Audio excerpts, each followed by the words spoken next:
Assalamualaikum warahmatullahi wabarakatuh. Welcome back, student. Today is 16 July 2020. Students, carefully look at the picture which is on your screen. Have you ever wondered how do wet clothes get dry? When you hang them like this, where is water into the cloth go? Right, it goes into the water as water vapor. What is changing state? Liquid to gas.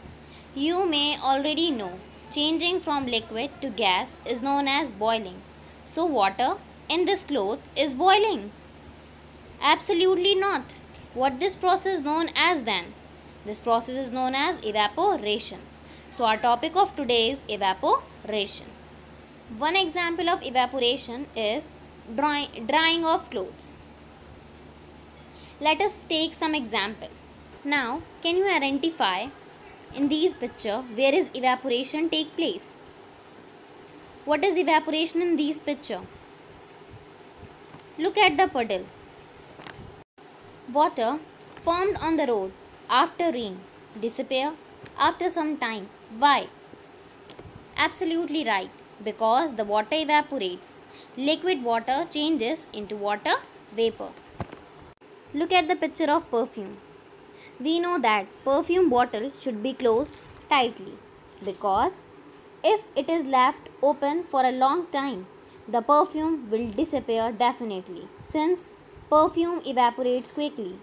The liquid perfume evaporates and changes into perfume vapors. Now look at the picture of this man. The sweat of a body helps to cool down a body. This process is also known as evaporation. Water evaporates from seas and ocean. This water vapors rise up and forms clouds and come down later as rain and snow. So, the water cycle works with the help of evaporation. Students, let us compare boiling and evaporation. Example of boiling are boiling of water, boiling of milk, etc. What is common in boiling and evaporation?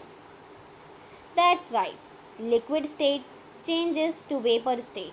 This is common in boiling and evaporation both.